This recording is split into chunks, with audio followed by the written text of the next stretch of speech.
nè ở ngọc bông ồn nè cho mà ngọc muối vậy sẽ cục tí bay cái này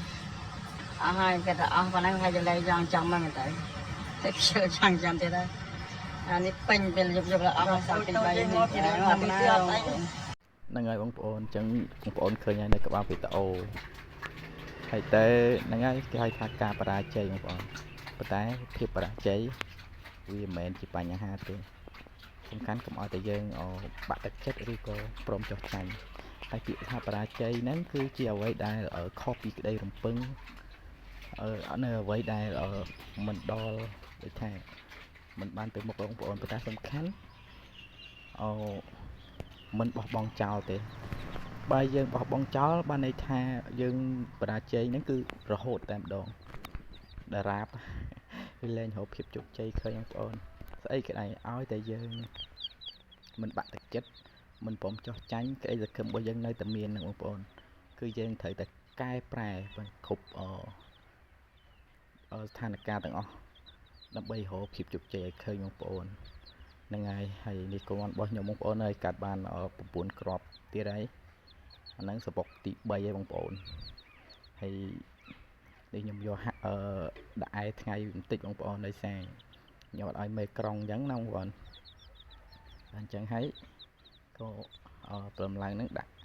ហាលថ្ងៃនិយាយទៅខ្ញុំចម្លែកមេមន់ខ្ញុំមកក្បាលហ្នឹងបងប្អូនកូនវាអត់ហក់ផុតពី9គ្រាប់នឹងសោះសបុកទី1សបុកទី2រហូតមកដល់សបុកទី3គឺបានតែ9ហើយមេមន់ខ្ញុំនឹងពងច្រើនបងប្អូនពងនិយាយចំទៅគឺអត់មានក្រុម10ទេមានតែ10ឡើងសាមុនសបុកទី1 15សបុកទី2 15មកសបុកទី3 13គ្រាប់ប៉ុន្តែគាត់ថាវិញសបុកទី3នេះញាស់បាន11បងប្អូនមកតែដោយសារ2ទៀតវាខ្សោយបងប្អូនញាស់បាន2ថ្ងៃងាប់បាត់ហើយទៅមកដល់ពេលនេះគឺអាយុបាន4ថ្ងៃបងប្អូនហើយសម្រាប់9គ្រាប់ហ្នឹងខ្ញុំជឿជាក់ 100% ថានឹងសល់បានប៉ុណ្ណឹងបងប្អូនលែងមានបញ្ហាទៀតហើយបងប្អូនព្រោះប្រពៃណីត្រឡប់មេមន់ហ្នឹងគឺទោះបីពងច្រើនកូនវាញាស់បាន11 12ក៏ដោយបងប្អូនប៉ុន្តែលទ្ធផលគឺនៅសល់តែ9ហ្នឹងទេបើ2ទៀតបងប្អូនអើយញាស់មកអាមួយទៀតវាជើងដូចថាលក្ខណៈពិការមិនអីបងប្អូនជើងស្វិតមកជាហៀងហើយរៀងខ្វេមិនអីហើយបើមួយទៀតទូចបងប្អូនដល់ពេលវាខ្សោយទៅមិនណាទៅបាត់ទៅហើយទៅប្រពៃណីទលាមត្រឡប់របស់ខ្ញុំបងប្អូនគុណមន់ដែលញាស់មកគឺខ្ញុំអត់ដែលឲ្យនៅជាមួយមេទេបងប្អូនគឺខ្ញុំប្រវាយ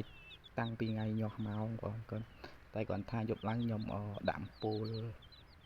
ឲ្យវាអញ្ចឹងណាបងប្អូនអាប្រភេទអំពូលដេញមូសក្រហមបងប្អូនពួកអីដោយសារខ្ញុំស្ទាបមើលទៅវាមានលក្ខណៈក្តៅដែរបងប្អូន